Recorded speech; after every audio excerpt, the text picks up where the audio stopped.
think the possibilities of silicone are still expanding, and it's a very versatile product that has incredible range of properties that really make it a great material to use. Silicone is the only material that's actually proven to attach the glass to aluminum frames and handle the environment and the ultraviolet and the thermal cycles and the impact mitigations that happen on a daily basis on a facade. The oldest material that we have are older than 50 years. Those elastomers are still performing extremely well, didn't lose at all their elasticity.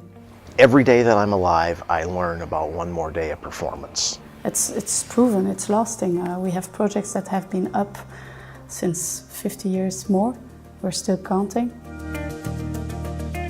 So Dow silicone technology has been used on thousands of projects across the world over the last 3 or 4 decades.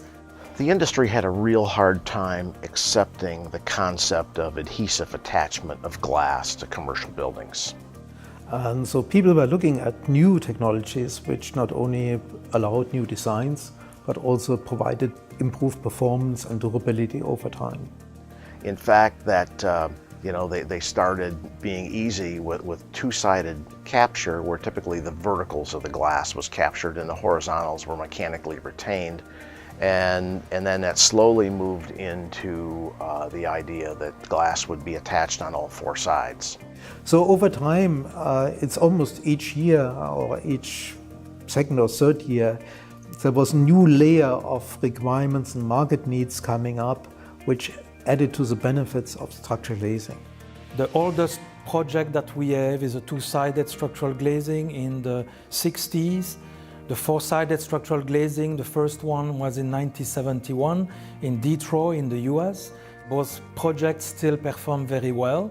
It's actually a good confirmation that what happened in real life was predicted by science. The first function of a glazing is really to protect the inhabitant from the environment, from the heat, from the cold, from the rain. So that's really more a sealing off, making sure that the connection between glazing panels is well done, that nothing can get in the building, that it's airtight and so on.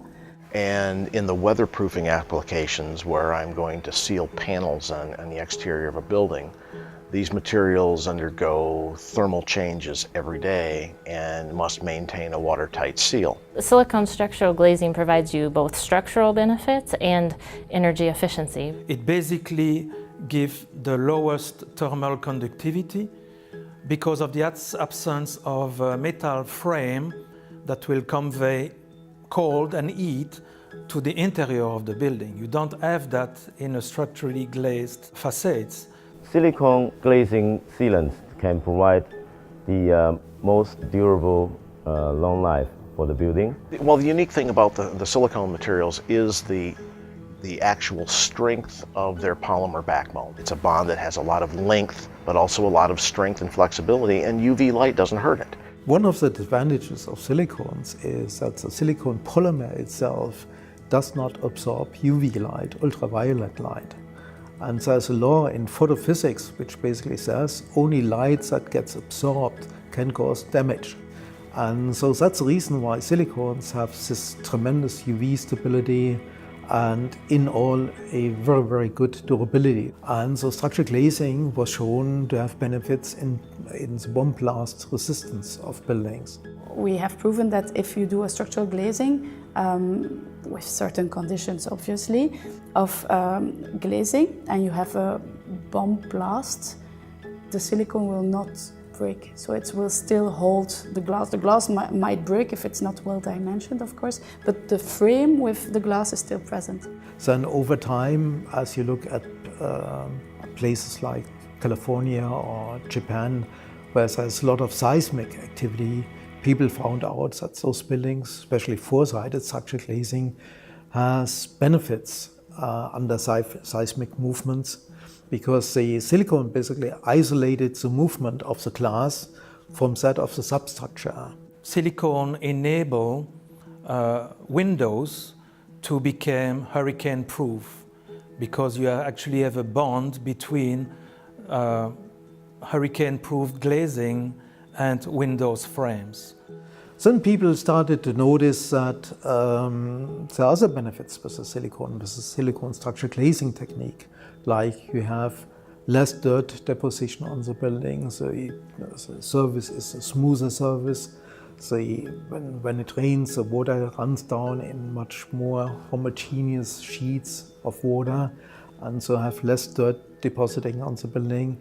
You have better noise insulation. If you bond glass to the substructure, it's much more difficult to remove for a burglar. It takes longer. And that's really what you're looking for in burglar-resistant glazing, to make it more difficult for somebody to break into the building. The ability for the silicone to have bonding to glass, which other materials don't have, and to have this longevity allows these facades to be relatively maintenance-free other than just cleaning them. And it allows that architectural design freedom and design intent to maintain on that building for scores and scores of years.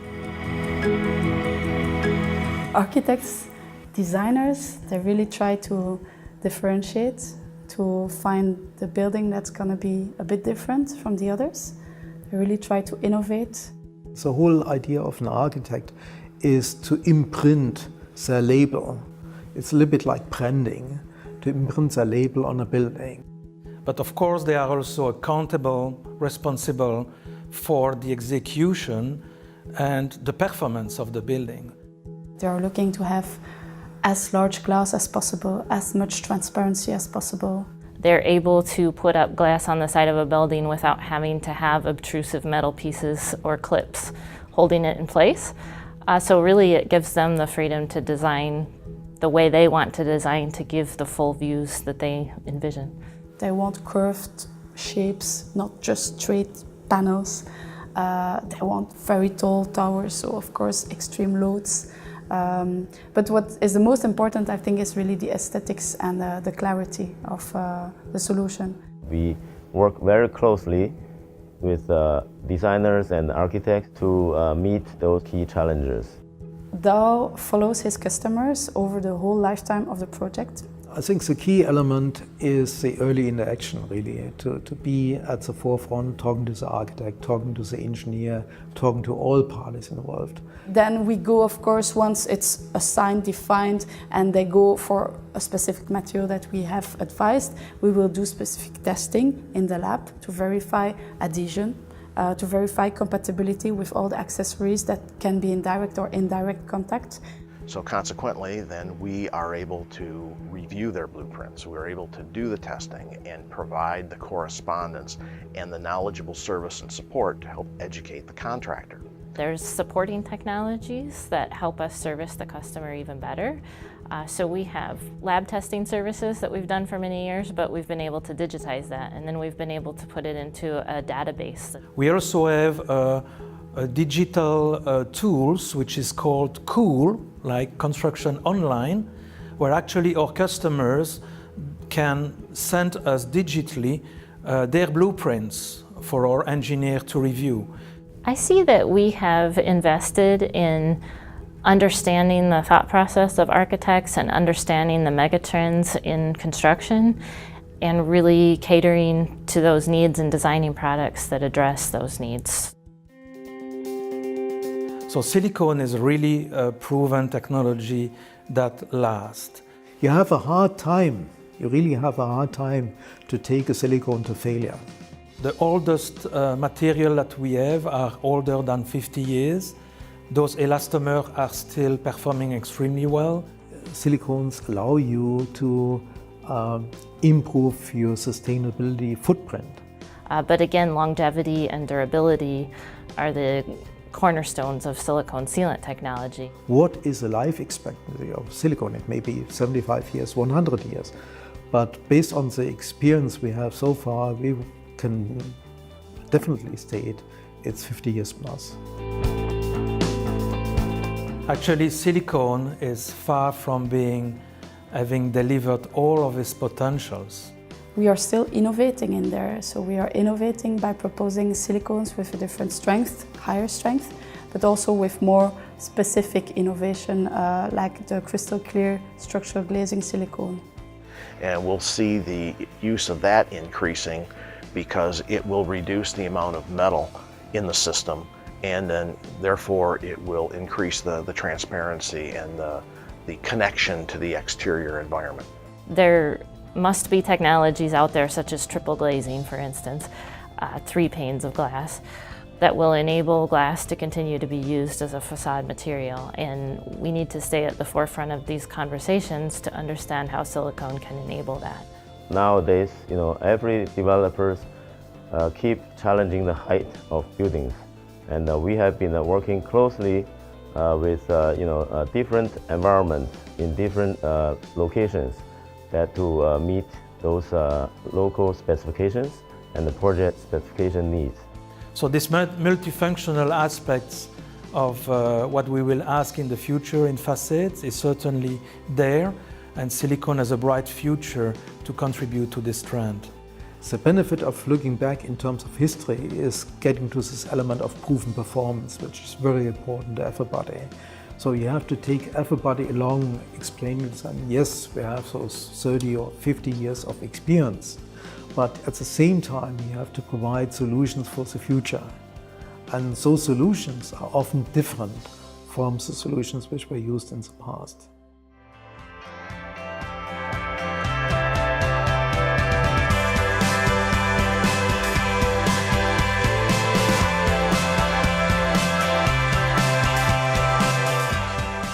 There is no better way to attach glass to a high-performance building than with structural silicone. There's just no equal.